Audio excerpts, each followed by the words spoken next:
Topic आपका चल रहा है pilot plant scale up technique. ठीक है, तो इसमें हमने आपको बताया था pilot plant scale up technique क्या होती है, what is pilot plant, pilot क्या है, प्लांट क्या है, स्केल अप टेक्निक्स क्या है, ये सब मैं बता चुका हूँ। थोड़ा सा इसमें रिवाइज करता हूँ मैं। Transformation of laboratory scale formula for the production of large scale doses form.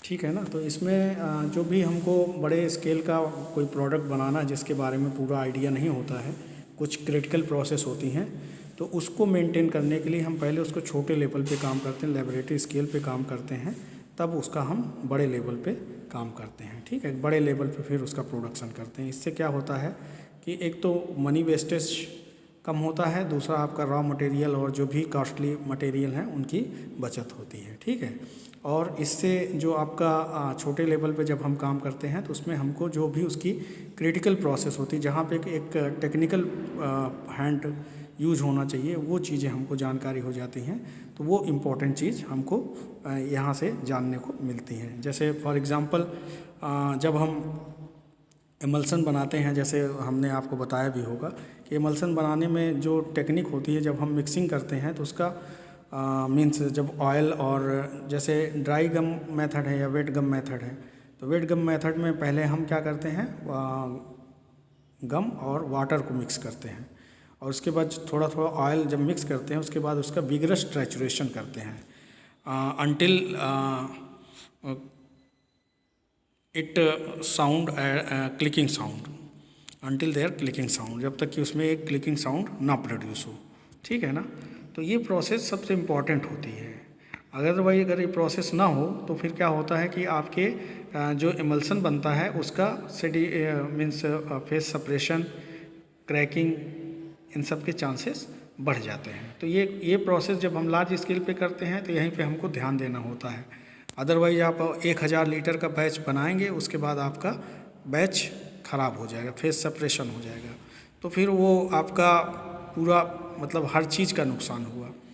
एक तो मैन पावर आपके जो लगे उनका टाइम वेस्ट हुआ, मनी वेस्ट हुई, जो मटेरियल था वो वेस्ट हुआ, सब कुछ वेस्ट हुआ। ठीक है ना, तो इन सब से बचने के लिए हम क्या करते हैं, pilot plant scale up technique से उसका पहले हम इवेल्युएशन कर लेते हैं, वैलिडेशन कर लेते हैं, उसके बाद फिर हम बड़े स्केल का मतलब जो भी फार्मूला है उस फार्मूले से बड़े स्केल का प्रोडक्शन करते हैं। ठीक है ना, तो उसमें हमने आपको जो स्केल अप टेक्निक्स में क्या क्या रिक्वायरमेंट थी, क्या क्या उसका इम्पोर्टेंस है, सब डिस्कस हो चुका है। इसके बाद जनरल कंसिडरेशन में आपके कौन कौन से चीज़ें रिक्वायर्ड होती हैं, स्पेस कितना चाहिए, मैन पावर क्या चाहिए, टेक्निकल हैंड क्या चाहिए, वो सब भी हो चुका है। ठीक है ना, नाउ एक चीज़ और भी डिस्कस किए थे हम उसमें, pilot plant scale up technique for the preparation of solid doses form. उसमें टैबलेट, कैप्सूल, पिल्स, ये सारी चीज़ें आती हैं, तो उसके प्रोडक्शन के लिए हमने आपको सारा कुछ उसमें डिस्कस किया था कि शुरू से लेकर के अंत तक उसमें कौन सा प्रोसेस करना है, उसमें कहाँ कहाँ पे स्केल अप टेक्निक यूज़ कर सकते हैं। ठीक है, तो उससे आपका जो भी टैबलेट बनेगा या जितना भी बैच का टैबलेट बनेगा वो आपका नुकसान नहीं होगा। ठीक, तो आगे अपन देख लेते हैं कि आगे इसका जो आज का आपका टॉपिक है, pilot plant scale up technique of liquid में हम इसमें सबसे पहले ले रहे हैं पैरेंट्रल। ठीक है, पैरेंट्रल इसका थोड़ा सा मीन्स चांस ज़्यादा रहता है एग्ज़ाम में आने का लिक्विड का, तो इसमें पैरेंट्रल ये तो आप लोग सब जानते ही हैं कि पैरेंट्रल क्या होता है, आपका स्टेराइल डोजेस फॉर्म होता है, and there are various sophisticated process या there are various requirement maintain for the production of the parenteral preparation. इसमें सबसे इम्पॉर्टेंट चीज़ होता है कि आपका प्रोडक्शन एरिया या जो भी वहाँ पे पर्सनल हैं उनकी क्या क्या रिक्वायरमेंट्स होनी चाहिए, वो सारी चीज़ें सबसे इम्पॉर्टेंट होती हैं। तो स्टरलाइजेशन यहाँ पे सबसे इम्पॉर्टेंट प्रोसेस होती है, असेप्टिक टेक्निक सबसे इम्पॉर्टेंट प्रोसेस होती है, और जो आपका लेआउट डिज़ाइन होता है वो सबसे इम्पॉर्टेंट होता है। ठीक है ना, इसके अलावा जितने भी इक्विपमेंट या जो वर्किंग एरिया है उसका क्या क्या रिक्वायरमेंट्स होता है, वो सारी चीज़ें यहाँ पे जानने के लिए हम क्या करेंगे, मीन्स इसकी स्टडी करेंगे। ठीक है ना, तो पैरेंटल आप ये जानते ही हैं क्या होता है। उसके बाद इसको why to build up pilot plant, तो इसमें सबसे पहले लिखा है कि to evaluate the effect on process of large change in the scale of operation and together other data so that good design of larger unit may be made with high probability of the commercial success. ठीक है ना। इसमें जो भी आपके मतलब कि during process कोई भी चेंजेस आ रहे हैं उस चेंज को जानने के लिए हम क्या करते हैं, पायलट स्केल अप टेक्निक, जिससे हमारी जो प्रोडक्शन हो रही है वो इफिकेशियस हो, इफिकेंसी उसकी जो होगी, इफिकेसी जो हो उसकी, इफिशिएंसी जो हो वो आपकी अच्छी हो। सेकंड क्या है इसमें, to produce trial lot quantities of material in a question so that its property में भी क्रिटिकली एग्जामिन।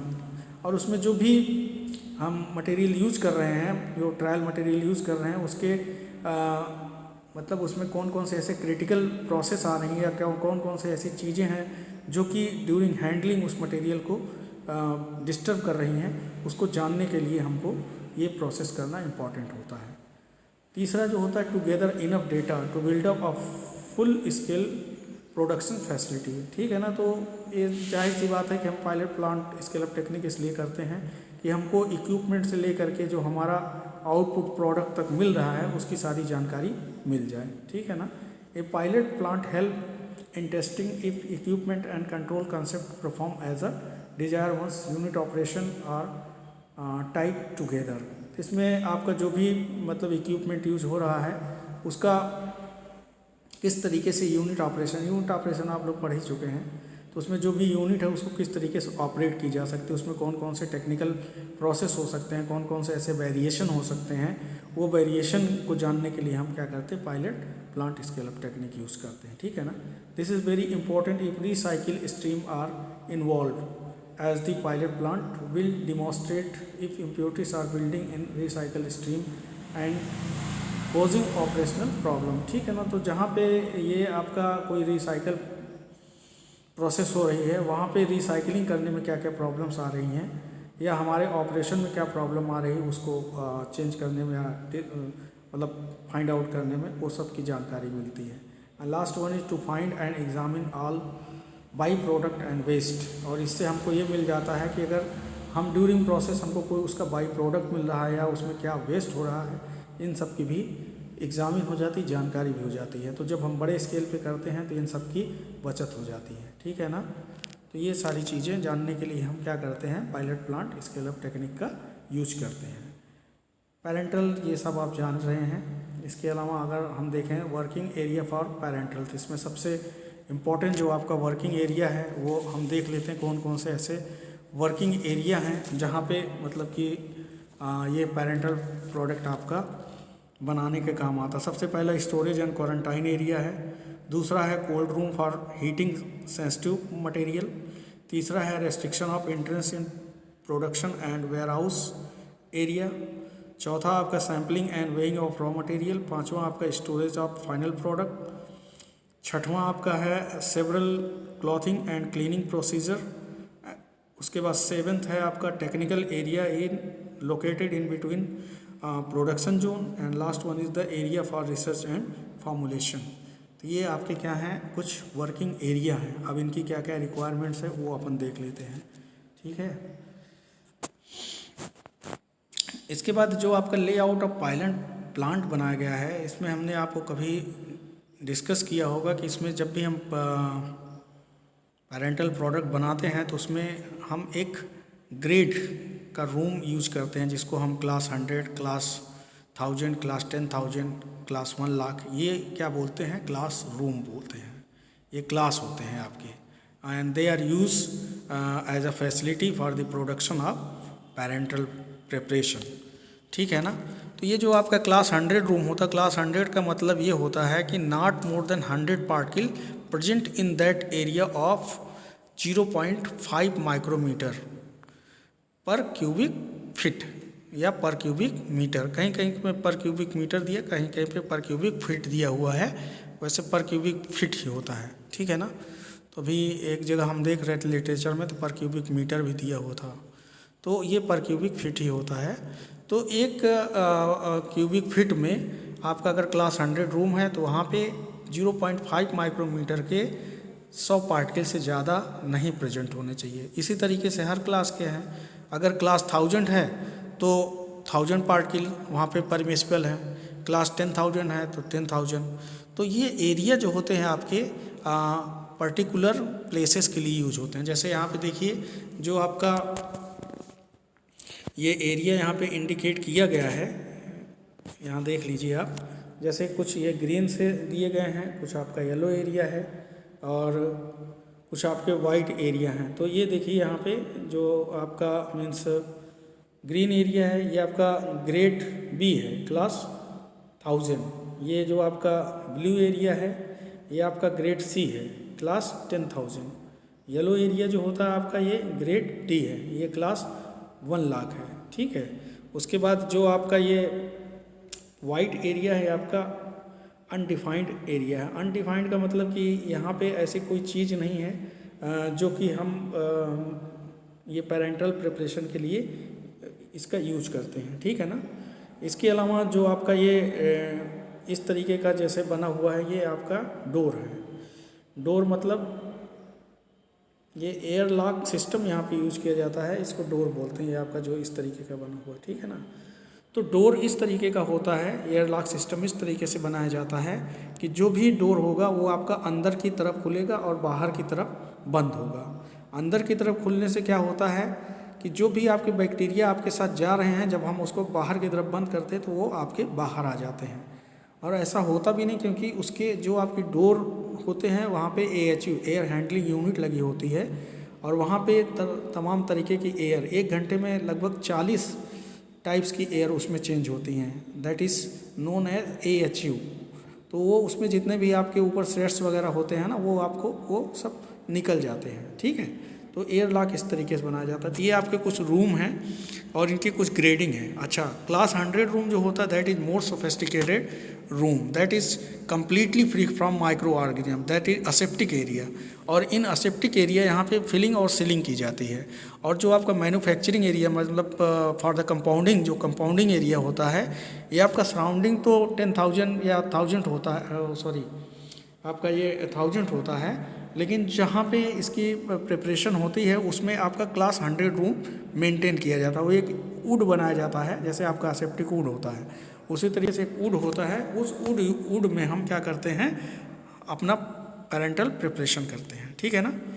तो ये कुछ इसका लेआउट है पायलट प्लांट का, इसको देख लीजिएगा आप लोग ना। फैसिलिटी डिज़ाइन, तो ये फैसिलिटी डिज़ाइन देख लीजिए कि क्या क्या फैसिलिटी होनी चाहिए। तो to provide the control of microbial pyrogen and particle control over production area is essential. ये सबसे इम्पॉर्टेंट चीज़ है कि आपका जो भी जहाँ पे भी ये सारी चीज़ें हो रही, चाहे आपका वो वेयर हाउस हो जहाँ से आपका मटेरियल कलेक्ट हो रहा है या मटेरियल जहाँ से लाया जा रहा है, जहाँ पे उसकी कंपाउंडिंग की जा रही है, that must be free from microbial contamination और अदर पार्टिकल मतलब कि मिक्सिंग ना होने पाए कोई, अगर जो आप प्रोडक्ट बनाने जा रहे हैं उसमें दूसरा आपका मिक्स ना हो। पायरोजन ये आपका मेनली वाटर ट्रीटमेंट के लिए किया जाता है, that must be free from pyrogen, otherwise it may create heat in your body if it is introduced in your body, ठीक है ना। अगर हम पायरोजन्स जिसमें पायरोजन प्रेजेंट है अगर वो वाटर दे दें बॉडी के अंदर तो ये क्या करेगा, आपके बॉडी के टेम्परेचर को इंक्रीज करेगा। So that must be free from pyrogen. तो इसलिए हम पायरोजन फ्री वाटर यूज़ करते हैं, बिकॉज जो भी आपका पेरेंटल प्रिपरेशन होता है उसमें व्हीकल जो होता है आपका सबसे ज़्यादा वाटर ही यूज़ किया जाता है, ठीक है ना। तो that must be free from micro organism. Now warehousing मतलब जहाँ पे आपके मटेरियल मीन्स स्टोर किए गए हैं, जहाँ से आपका स्टोर से मटेरियल ला करके दूसरी जगह कंपाउंडिंग की जगह रखा जा रहा है, वहाँ पे क्या कंडीशन होनी चाहिए। यहाँ देखिए, all sample should be aseptically taken which mandate unidirectional air flow and full operator gowning. ये सबसे इम्पॉर्टेंट चीज़ होता है कि जो भी आपका मटेरियल है that should be aseptically taken. असेप्टिकली का मतलब कि ना तो आप जो है कंटामिनेट हो, ना जहाँ से मटेरियल ले रहे हैं वो कंटामिनेट हो, मटेरियल ना कंटामिनेट हो, ना मटेरियल जहाँ से ले रहे हैं वो कंटामिनेट हो, ना वहाँ पे काम करने वाला कंटामिनेट हो। इसलिए लिखा गया है कि unidirectional air flow. Unidirectional air flow का मतलब एक ही डायरेक्शन में आपका एयर फ्लो हो। उससे क्या होगा कि जो भी बैक्टीरिया जा रहे हैं एक ही साइड में जाएंगे। अगर दोनों तरफ इस तरीके से होगा तो एक तरफ जाना एक तरफ फिर से आना, तो ये आपके प्रोडक्ट को कंटामिनेट कर सकता है, ठीक है ना। और ऑपरेटर गाउनिंग, तो वहाँ पे देखिए जब भी हम किसी पेरेंटल एरिया में एंट्री लेते हैं तो वहाँ का सब कुछ अलग होता है।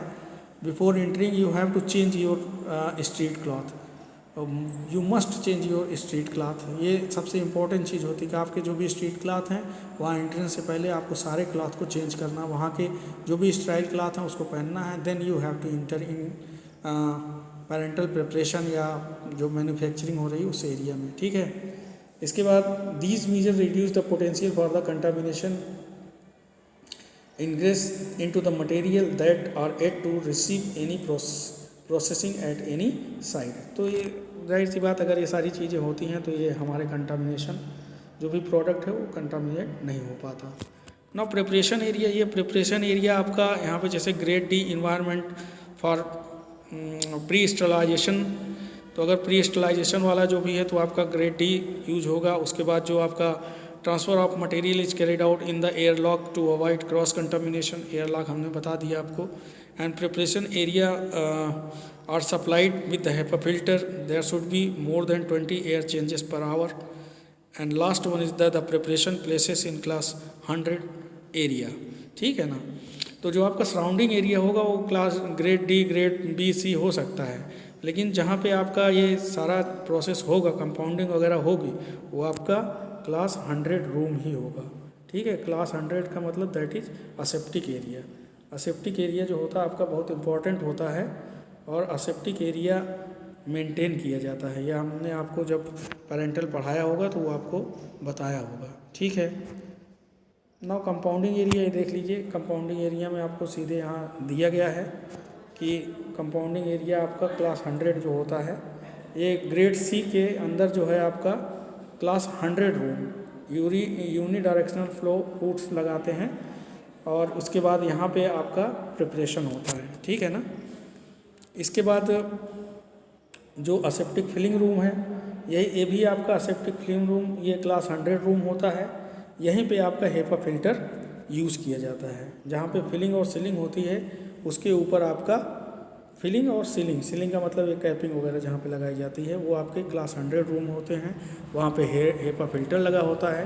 HEPA फिल्टर की जो कैपेसिटी होती है, it terminate the 99.97% of contamination, और इसका जो पोर साइज होता है 0.3 माइक्रोमीटर के ये आपके फिल्टर पेपर लगाए जाते हैं और उसमें लिखा गया 20 एयर जो है 20 एयर फ्लो चेंज होनी चाहिए पर आवर। 1 घंटे में 20 तरीके के एयर चेंज हो, तो 20 तरीके के एयर अगर हमको चेंज करना है तो उसमें 20 तरीके का फिल्टर लगाना पड़ेगा, अलग अलग माइक्रोमीटर के, ठीक है ना।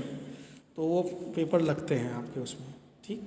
इसके अलावा कॉरिडोर्स जो होते हैं, they serve to the interconnected various rooms. अब कॉरिडोर का मतलब ये जो आपका मीन्स कंपाउंडिंग एरिया है that is connected with the filling sealing area, filling sealing area that is connected with the जो आपका क्लीनिंग एरिया है जहाँ पे आपके मीन्स ग्लास ये कंटेनर जो होते हैं जहाँ से आपके क्लीन होके आते हैं, वो सब इंटरकनेक्टेड होते हैं, ये आपके कॉरिडोर्स हैं।